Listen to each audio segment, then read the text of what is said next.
There is a particular kind of loneliness that has nothing to do with being alone. It is the loneliness of being surrounded by people who do not understand you, who cannot see what you see, who mistake your depth for darkness and your questions for doubt. It is the loneliness of outgrowing the world you were born into while that world insists you stay small. It is the loneliness that comes before transformation, the isolation that precedes every real becoming. Friedrich Nietzsche understood this loneliness intimately. He lived it, wrote from it, and ultimately taught us that this isolation is not a curse to be avoided but a crucible to be endured.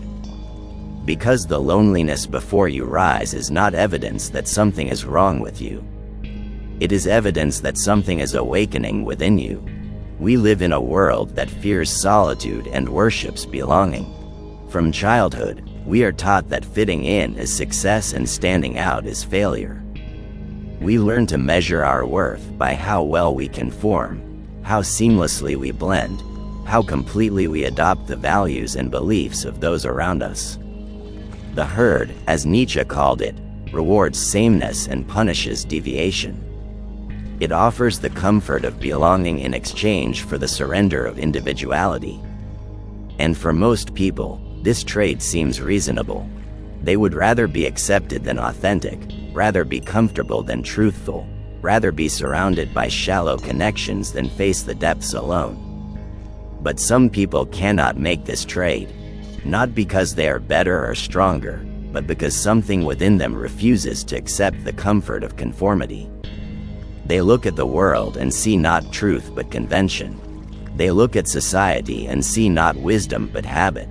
They ask questions no one else seems to be asking, and when they voice these questions, they are met not with curiosity but with hostility.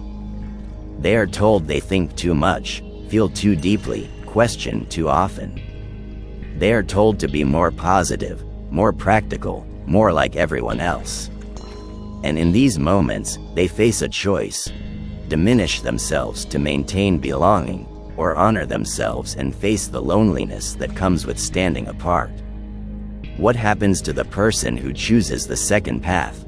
What becomes of the individual who cannot pretend to be satisfied by what satisfies everyone else? They enter what Nietzsche described as the wilderness, a place of psychological and spiritual isolation where old certainties dissolve and new understanding has not yet formed. This is not the comfortable solitude of an afternoon alone. This is the profound isolation of realizing that you cannot go back to who you were, but you do not yet know who you are becoming. This is the loneliness of transition, of metamorphosis, of being between worlds with no guarantee that the transformation will lead anywhere meaningful. Most people, when they feel this loneliness approaching, retreat. They run back to the herd, back to conformity, back to the comfort of not thinking too deeply or feeling too much. They convince themselves that their questions were just a phase, that their dissatisfaction was just immaturity, that the loneliness was proof they were wrong to deviate in the first place. And for the rest of their lives, they carry a quiet ache, a sense of something unlived, a voice they silenced to belong to a world that never truly valued them anyway. But you are here, which means some part of you has chosen differently. Some part of you has recognized that the loneliness is not the problem. The loneliness is the price of refusing to betray yourself. It is the cost of seeing clearly in a world that prefers comfortable illusions. It is the wilderness you must cross to reach the person you are meant to become. And Nietzsche, who spent much of his life profoundly alone, who was misunderstood by his contemporaries and dismissed as mad, knew something crucial. The loneliness before you rise is not permanent. It is transitional. It is the darkness before dawn, the silence before the symphony, the solitude that shapes you into someone who no longer needs the approval of those who never understood you in the first place. Think about the moments in your life when you felt most isolated. Not physically alone, but existentially separate. The times when you looked around a crowded room and felt more disconnected than you ever felt in actual solitude.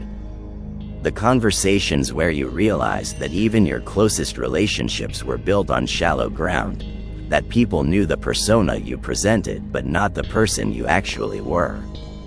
The achievements that left you feeling empty because they were victories in games you never chose to play. These moments of loneliness are not random. They are not evidence of failure. They are evidence of consciousness awakening to the gap between who you were and who you have been pretending to be. Nietzsche wrote that you must have chaos within you to give birth to a dancing star. The loneliness is that chaos. It is the dismantling of false certainties, the dissolution of inherited values, the collapse of identities that never truly fit. It feels like falling apart because you are falling apart.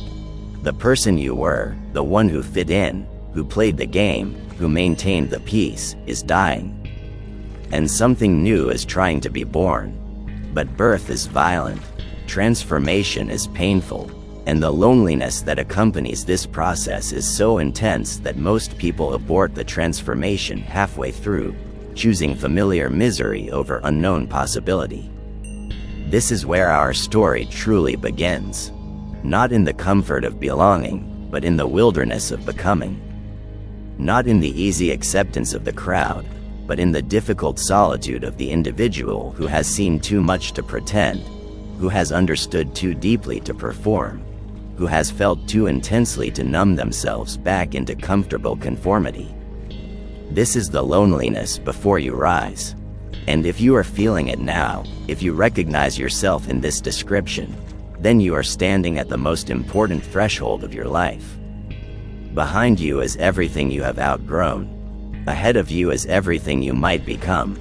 And between them is this wilderness, this loneliness, this profound isolation that is not a mistake but a necessary passage. Nietzsche believed that every high achievement comes at a cost, and the cost is often isolation. Because to rise above the common level, to see what others cannot see, to value what others do not value, you must first be willing to stand alone. Not forever, but for as long as it takes. The loneliness is not punishment. It is preparation. It is the forge in which your character is hardened, your vision is clarified, your values are purified. It is the crucible that burns away everything false, everything borrowed, everything you adopted to please others, leaving only what is essentially, irreducibly you. The modern world does not teach this. The modern world teaches that loneliness is a problem to be solved, that isolation is a symptom of something wrong, that belonging at any cost is better than solitude with integrity. But Nietzsche knew better. He knew that the greatest individuals in history, the ones who changed the world, who created new values, who showed humanity new possibilities, all passed through this loneliness. They all faced the wilderness. They all endured the isolation of seeing what their contemporaries could not see. And they emerged not broken, but forged, not diminished, but refined, not weak, but powerful in ways the herd could never understand. You cannot skip this stage. You cannot belong to the crowd and become yourself. You cannot maintain comfortable connections and pursue uncomfortable truths. You cannot fit in and stand out. At some point, you must choose. And if you choose yourself, if you choose authenticity over acceptance, if you choose depth over comfort, then you will face loneliness. Not the loneliness of having no one around, but the loneliness of being surrounded by people who cannot understand the journey you are on. And this loneliness, as brutal as it is, as painful as it feels, is not your enemy. It is your liberation. It is the price of becoming who you were meant to be. It is the loneliness before you rise. Let us go deeper into the psychology of this isolation. Why does becoming yourself require loneliness? Why cannot you transform while maintaining all your comfortable connections, all your familiar relationships, all your established patterns? The answer lies in the nature of transformation itself. Real change, the kind that fundamentally alters who you are, requires you to question everything. Your beliefs, your values, your relationships, your goals. Everything you thought was true, everything you thought mattered, everything you built your identity around must be examined, challenged, potentially discarded. And you cannot do this examination honestly while surrounded by people who are invested in you staying the same. Your relationships, even the good ones, are built on a version of you that existed at a particular moment in time. People know you as you were, and they expect you to remain consistent with that image. When you begin to change, when you start questioning things you previously accepted, when you deviate from patterns they have come to expect, they experience it as a threat. Not necessarily to you, but to their understanding of the world. If you can change, if you can question fundamental things, if you can outgrow who you were, then maybe they could too. And most people do not want that possibility. They have made peace with who they are. They have accepted their limitations. They have traded authenticity for comfort. And your transformation reminds them of the trade they made. This is why people who are transforming often lose relationships. Not because they become cruel or arrogant, but because they become incomprehensible to people who knew the old version. Your questions feel like judgments. Your growth feels like abandonment. Your pursuit of something more feels like an implicit criticism of those who have settled for less. And so they push back. They tell you that you have changed, and they do not mean it as a compliment. They tell you that you are overthinking, being too serious, losing your sense of humor. What they really mean is, come back to who you were, because who you are becoming makes me uncomfortable. Carl Jung taught that individuation, the process of becoming yourself, requires separation from the collective. Not permanent isolation, but a period of withdrawal where you can hear your own voice instead of the chorus of expectations, obligations, and inherited beliefs. During this withdrawal, you will feel lonely. You will question whether you are making a mistake. You will wonder if the people who criticize your changes are right.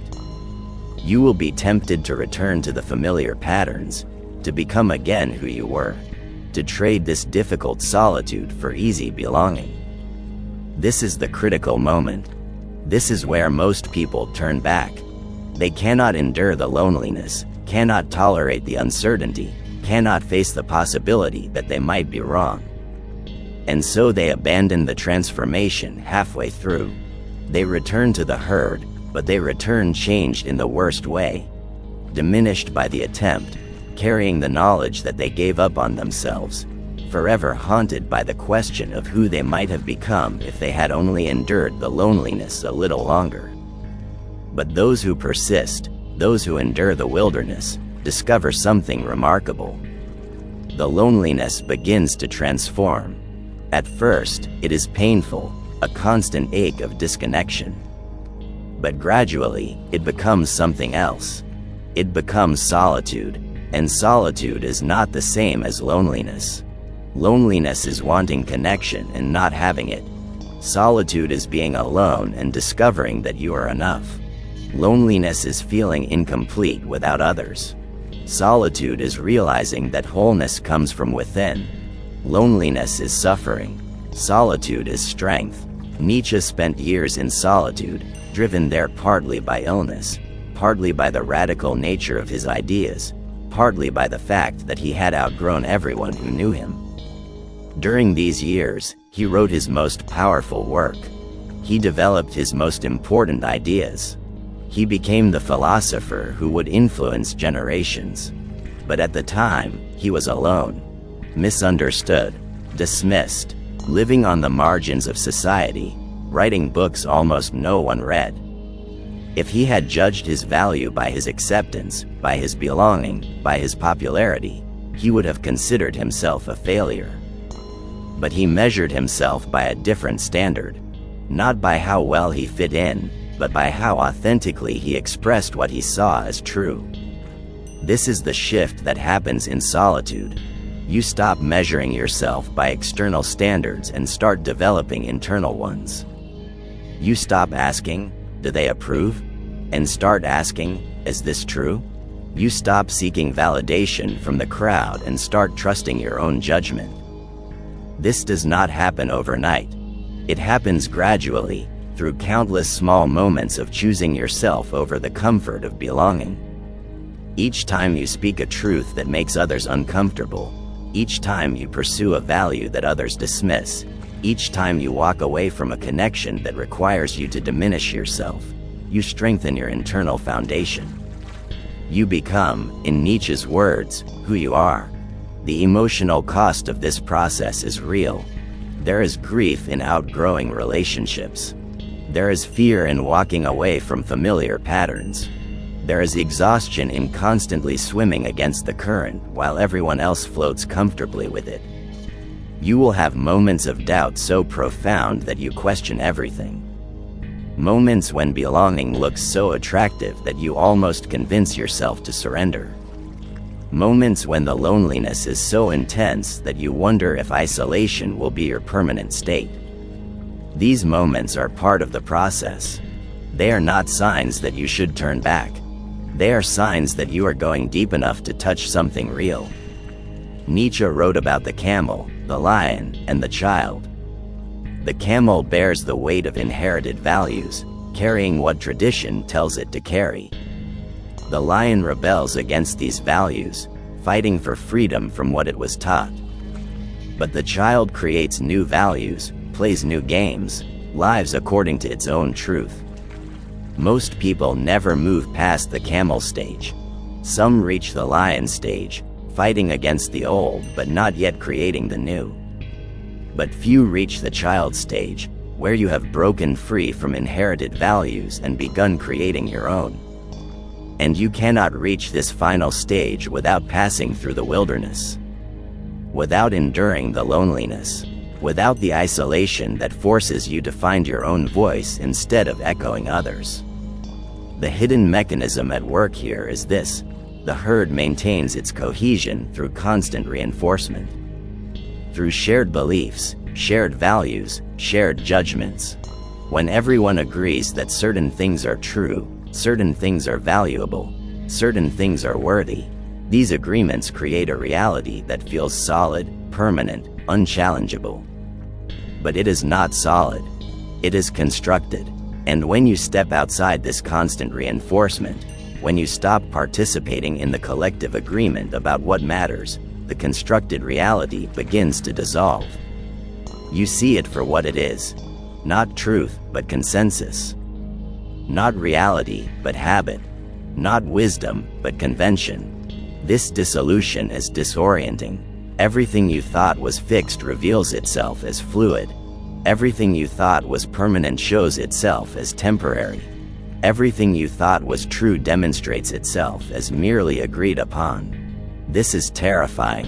This is why most people never allow themselves to get this far. They need the certainty that collective agreement provides. They need the comfort of believing that their values are not chosen but given, not constructed but discovered. But you, by enduring the loneliness, by maintaining the separation long enough to see clearly, have lost this comfort. You cannot unsee what you have seen. You cannot unknow what you have learned. You are forever changed. Now we arrive at what Nietzsche called the revaluation of all values. When you have been alone long enough to see through the collective illusions, you must decide what is actually valuable. Not what you were taught is valuable. Not what society rewards. Not what the herd agrees is important. But what you, from your own deepest understanding, recognize as worthy of your limited time, your finite energy, your one irreplaceable life. This is not a theoretical exercise. This is the most practical question you will ever face. What matters? The herd has ready answers. Success matters. Money matters. Status matters. Approval matters. Comfort matters. Security matters. And these answers work perfectly well for people who never question them. But you have questioned them. You have been alone long enough to realize that success defined by others feels empty when achieved. That money without meaning is just accumulation. That status among people you do not respect is worthless. That approval from those who do not understand you is hollow. That comfort often means stagnation. That security can be a prison. So what remains? What matters when you strip away all the inherited values, all the collective agreements, all the things you were supposed to want? This is what you discover in the loneliness. This is what the wilderness teaches you. Not what matters to everyone, but what matters to you. Not what you should value, but what you actually value. Not what makes you look good, but what makes you feel alive. This discovery is both liberation and burden. Liberation because you finally have clarity. Burden because you now must live according to this clarity, regardless of whether anyone else understands or approves. Nietzsche spoke of master morality and slave morality. Slave morality, he argued, is reactive. It defines itself in opposition to others, measuring good and bad by what the powerful do and do not do. Master morality is creative.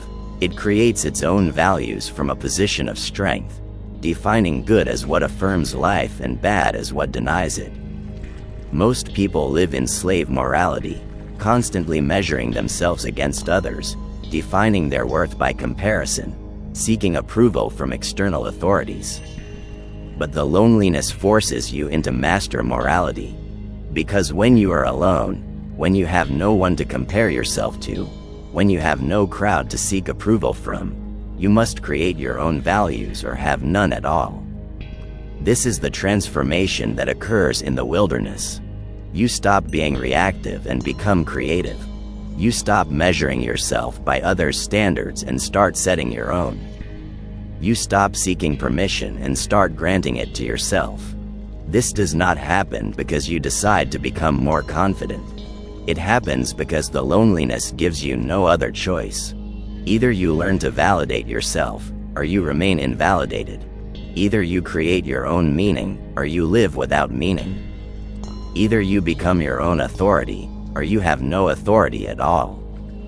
Throughout history, every individual who created something genuinely new, who offered humanity a perspective it had not previously considered, who changed the direction of culture or thought or politics, first passed through this wilderness. Jesus spent 40 days in the desert before beginning his ministry. Buddha sat alone under the Bodhi tree until enlightenment came. Muhammad retreated to a cave before receiving revelation. These are not just religious stories. They are psychological truths. The pattern is universal. Transformation requires withdrawal. Vision requires solitude. Creation requires separation from the constant noise of collective opinion. In modern terms, we see the same pattern. Every artist who created work that changed their medium first spent time working in obscurity, alone with their vision, misunderstood or ignored by their contemporaries. Every scientist who made a breakthrough first spent years pursuing ideas that others dismissed as worthless. Every entrepreneur who built something genuinely innovative first endured the loneliness of believing in something no one else could see. The loneliness is not incidental to their success. It is fundamental to it. Because you cannot see what others see and create something new, you must see what others cannot see. And to see differently, you must stand apart. Let us address the question that arises here. Is this loneliness necessary, or is it just what happens when you lack social skills? Could someone not transform while maintaining connections? The answer is nuanced. Some connections can survive transformation. The relationships built on genuine understanding rather than shared conventions. The friendships rooted in mutual respect rather than mutual comfort. The bonds that celebrate growth rather than demanding stasis. These relationships can weather the changes. But they are rare, and even these relationships will feel strained during the deepest parts of the transformation, because you are changing so fundamentally that even those who love you struggle to recognize you. The loneliness Nietzsche describes is not about lacking social skills. It is about possessing a vision that others do not share. It is about seeing truths that others find threatening. It is about refusing to pretend for the sake of harmony. Social skills can help you navigate the herd, but they cannot bridge the gap between someone who has been through the wilderness and someone who has not. That gap is experiential, existential, and no amount of charm or diplomacy can fully cross it. Nietzsche's own life demonstrates this. He was not socially inept. He had friends, for a while. He could engage in social niceties when necessary. But as his thinking deepened, as his vision clarified, as he saw truths that contradicted everything his culture believed, he found fewer and fewer people who could follow him there. Not because he pushed them away, but because the distance between his understanding and theirs grew too vast. He was not speaking a different language. He was living in a different reality. And you cannot maintain comfortable connection with people who inhabit a fundamentally different reality than yours. This is the price, and it is not small. The loneliness of the outsider is real, profound, sometimes crushing. There will be days when you wonder if you made the right choice. Days when belonging looks so attractive that you almost go back. Days when you question whether your vision is insight or delusion, whether your values are wisdom or arrogance, whether your transformation is growth or just drift. These doubts are part of the process. They do not mean you should turn back. They mean you are human, facing a fundamentally human struggle, the tension between belonging and becoming. But here is what you discover if you persist. The loneliness changes quality. It stops being suffering and becomes strength. It stops being isolation and becomes independence. It stops being abandonment and becomes self-possession. You realize that the approval you were seeking would have required you to abandon yourself. That the belonging you were craving would have demanded you stay small. That the comfort you were missing would have meant accepting limitations you are no longer willing to accept. And slowly, painfully, beautifully, you realize that you prefer this loneliness, this difficult solitude, this wilderness of becoming, to the comfortable prison of conformity. Nietzsche wrote, "The individual has always had to struggle to keep from being overwhelmed by the tribe. If you try it, you will be lonely often, and sometimes frightened. But no price is too high to pay for the privilege of owning yourself." This is not motivational rhetoric. This is lived wisdom. This is the truth discovered by every person who has ever chosen authenticity over acceptance, depth over comfort, transformation over stasis. The loneliness is real, the fear is real, the struggle is real, but the alternative, living a life that is not yours, performing a role you did not choose, becoming a copy of people you do not want to be, is worse than any loneliness. It is the death of who you actually are. It is the burial of your one chance to become who you were meant to be. So where does this leave you now, in the middle of your own wilderness? You have felt the loneliness. You have experienced the isolation. You have endured the confusion of not knowing who you are becoming while being certain you cannot go back to who you were. You have lost relationships that could not accommodate your growth. You have walked away from situations that demanded you diminish yourself. You have stood apart from crowds that once made you feel like you belonged. And now you are here, alone but awake, isolated but alive, lonely but becoming. What comes next? The rise begins quietly, not with a dramatic moment of triumph, but with subtle shifts in how you experience solitude. The loneliness that once felt like punishment begins to feel like protection. The isolation that once felt like rejection begins to feel like selection. The wilderness that once felt like exile begins to feel like sanctuary. You stop measuring your worth by how many people understand you and start measuring it by how well you understand yourself.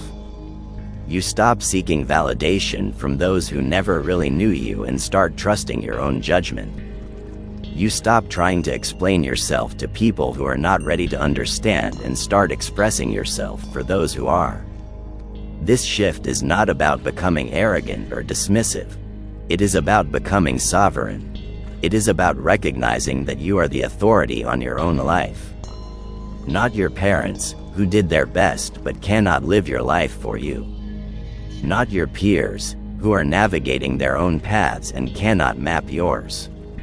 Not society, which has collective interests that often conflict with individual truth. You are the one who must live with the consequences of your choices. You are the one who must inhabit the life you build. You are the one who must look in the mirror every day and decide whether the person looking back is someone you respect. Nietzsche called this the will to power, but not power over others. Power over yourself, the power to create your own values, the power to chart your own course, the power to become who you are rather than who you were told to be. This power is not given to you by others. It is claimed by you through the act of enduring the loneliness, surviving the wilderness, emerging from the transformation not broken but forged. Every day you spent in solitude was not wasted. It was invested in building a foundation that does not depend on external validation. Invested in developing a vision that does not require collective approval. Invested in becoming someone who can stand alone and stand firm. The person you are becoming is not the person you were. That person could not have endured this loneliness. That person needed the crowd too much, feared judgment too intensely, valued belonging too highly. But you have changed. You have discovered that you can survive without constant validation. That you can trust your own judgment even when everyone disagrees. That you can walk away from situations that do not serve you, even when walking away means walking alone. These discoveries are power, real power, the kind that cannot be taken from you because it does not depend on anyone else granting it. Think about who you are becoming. Not who you wish you were, but who you are actually becoming through this process. Someone who no longer needs to perform for approval. Someone who can speak uncomfortable truths without needing others to agree. Someone who can pursue a vision without needing validation at every step. Someone who can sit in solitude without drowning in loneliness. Someone who has learned that the opinion that matters most is your own, not because others' opinions are worthless, but because you are the one who must live with your choices. This person is not harder or colder than who you were. This person is freer, more authentic, more fully themselves. Let us return to where we began. The loneliness before you rise is not a mistake. It is not evidence that you are on the wrong path. It is not proof that you should have stayed where you were, with who you were, doing what you were doing. It is the necessary passage between who you were and who you are becoming. It is the wilderness that every transformed person has crossed. It is the price of authenticity in a world that rewards conformity. And yes, it is lonely. Profoundly, painfully, sometimes unbearably lonely. But it is also sacred. It is the space where you discover who you are when no one is watching, when no one is judging, when no one is telling you what to think or feel or want or be. Next time the loneliness feels overwhelming, remember this: you are not alone in being alone. Every person who ever became something more than what they were born to be walked this path. Every individual who ever created something genuinely new spent time in this wilderness. Every soul who ever rose above the common level first descended into this solitude. The loneliness is not unique to you, but how you respond to it will determine whether you emerge transformed or return diminished. Nietzsche endured years of solitude, years of illness, years of being misunderstood and dismissed. He died without seeing his work widely recognized, but his ideas survived him. They influenced psychology, philosophy, literature, culture. They changed how we think about morality, power, meaning, truth. Not because he belonged to his time, but because he stood apart from it. Not because he sought approval, but because he pursued truth. Not because he avoided loneliness, but because he endured it long enough to see what others could not see. You do not need to become Nietzsche. You do not need to change the world. But you do need to become yourself. Fully, authentically, unapologetically. And that requires the loneliness. It requires the wilderness. It requires the isolation that forces you to find your own voice instead of echoing others. It requires the solitude that teaches you to validate yourself instead of seeking validation from people who do not understand your journey. It requires the courage to stand apart from the herd, knowing that standing apart means standing alone, at least for now. The rise is coming, not in the way you might imagine. Not with trumpets and recognition and a crowd gathering to celebrate your emergence. But quietly, internally, powerfully. You will notice one day that the loneliness has transformed into solitude. That the isolation has become independence. That the wilderness has made you strong in ways conformity never could. You will notice that you no longer need what you once desperately wanted. The approval of people who never really knew you, the belonging to groups that never really fit you, the comfort of not thinking too deeply or feeling too much. You will notice that you have become the authority in your own life. And this noticing, this quiet recognition of your own transformation, is the rise. The world will not necessarily recognize what has happened.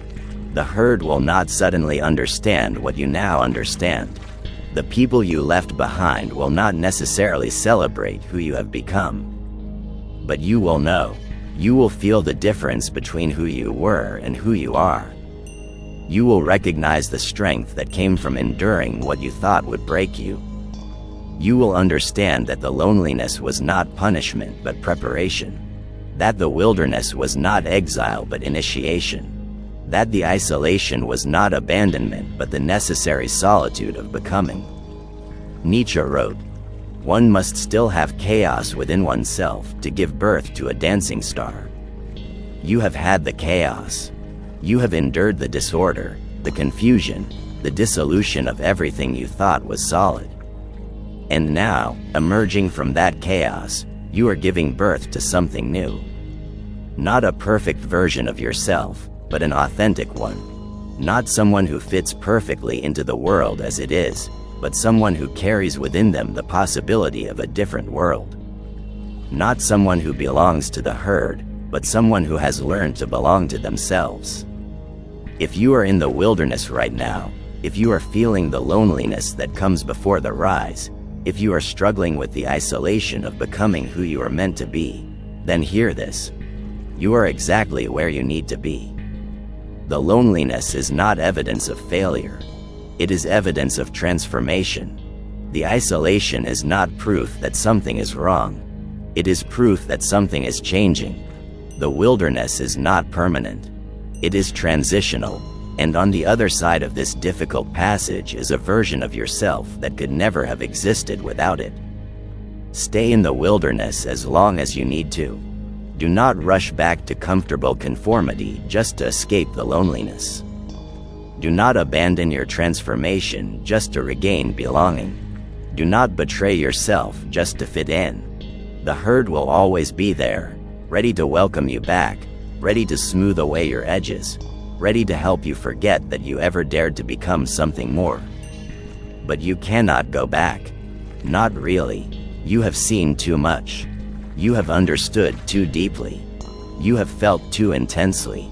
The person you are no longer exists. And the person you are becoming deserves the time and space and solitude necessary to fully emerge. Subscribe to this channel if you are walking this path. If you are enduring the loneliness that comes before rising. If you are in the wilderness of becoming and need reminders that this isolation is not permanent, not punishment, not proof that you are wrong. It is passage. It is preparation. It is the loneliness before you rise. And when you rise, when the transformation completes, when you emerge from the wilderness as someone who has learned to belong to themselves, you will understand what Nietzsche understood. That no price is too high to pay for the privilege of owning yourself. That the loneliness was worth it. That the wilderness shaped you. That the isolation was not the end of your story. It was the beginning.